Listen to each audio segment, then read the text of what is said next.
Let's begin with just a quick overview of standard sewing machine types. Every brand of sewing machine will have a unique set of sewing machine presser feet and accessories that are designed to go with that particular brand or model. Now, with some sewing machines, there are some generic versions available. So when you're looking at presser feet for your machine, there's going to be a range of things that you can look at. In front of us right here, I have two different types of sewing machines. On the left is the Bernina 330 that I sew with all the time, and this one is very unique with the accessories that come with it. You need to buy the accessories and the presser feet that are designed for use not only with this brand but also with this model of machine.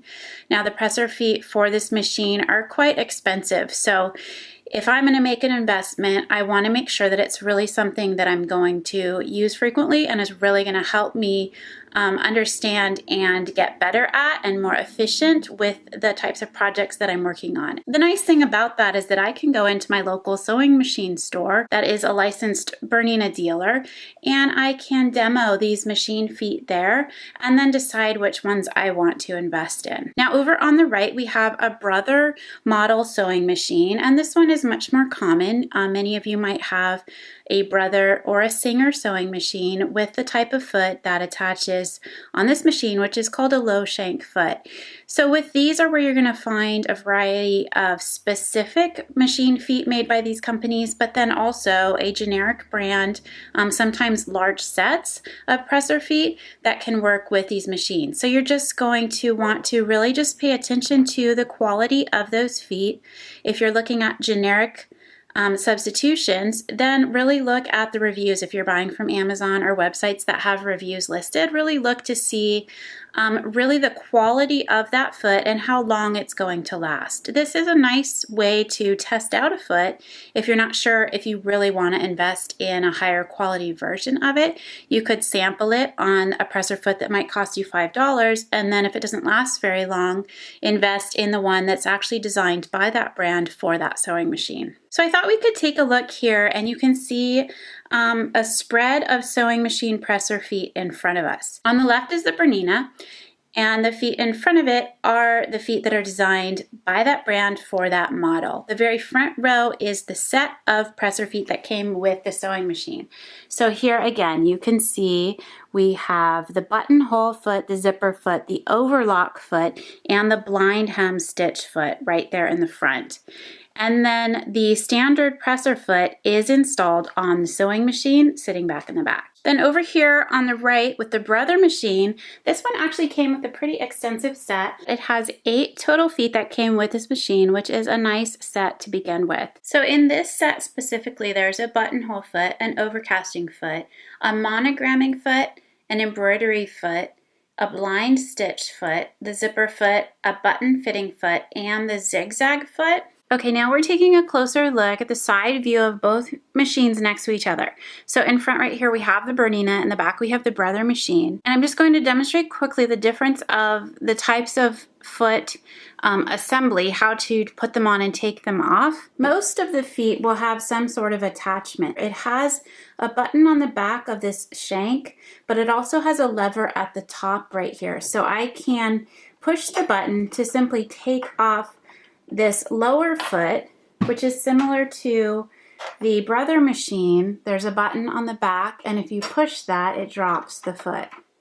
So that right here is the low shank area. So on the Brother machine, most of those feet will simply reattach. You just slide that under, and you'll notice on each foot there is the bar right there in that center area, and that is what's going to be gripped by the shank coming down from the sewing machine.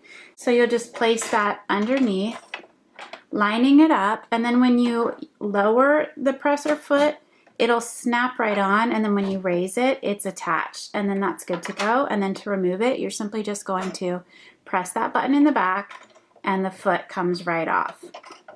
So beyond that, the only thing that you're really going to want to pay attention to is the type of foot and the position of the needle. Some feet have a wide opening, some feet will have something in the center, or it's a zipper foot which has a space on either side like this, so you need to make sure that your needle is pushed to one side or the other. It can't actually sew straight in the center. So these we'll get into on the specific type of assembly for each foot later in the course.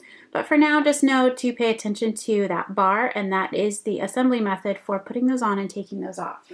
Now that assembly method works for a few on the Bernina as well. You can see right here we've lowered that one and it just picks that one right up. So for my machine I have two other feet, the blind stitch foot and my overlock foot, that will attach in this same manner by pushing that button in the back. But most of the other feet have a full shank all the way up to this top section. So this is unique to this machine. I need to purchase these feet specifically for this machine so that it works properly.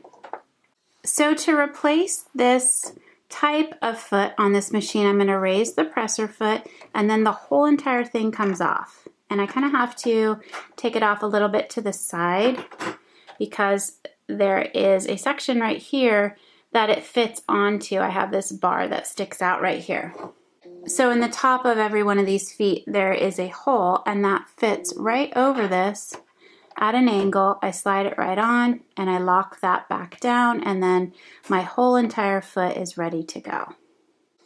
Now when you're looking at installing a walking foot, it is similar. It has the hole, and you can see in the video for this one all the particulars with the rest of the foot because this has extra parts. This lever right here has to grab onto this front section to work the whole foot together. So you have additional instructions for installing a foot like this. All right, so that's just the basic overview of how to install a presser foot on a standard sewing machine with the two that I have access to right here. I think that will cover most of what you're looking at. Again, one of the best things to do is to simply Google or search YouTube for your specific model, and you will be able to find usually video tutorials by the company or by people online who are showing you how to do specifically that specific thing for that specific machine with that foot. So those are great. So be sure to look for those. And now we can just jump into the specific tutorial videos for each presser foot that we're covering throughout the rest of this course.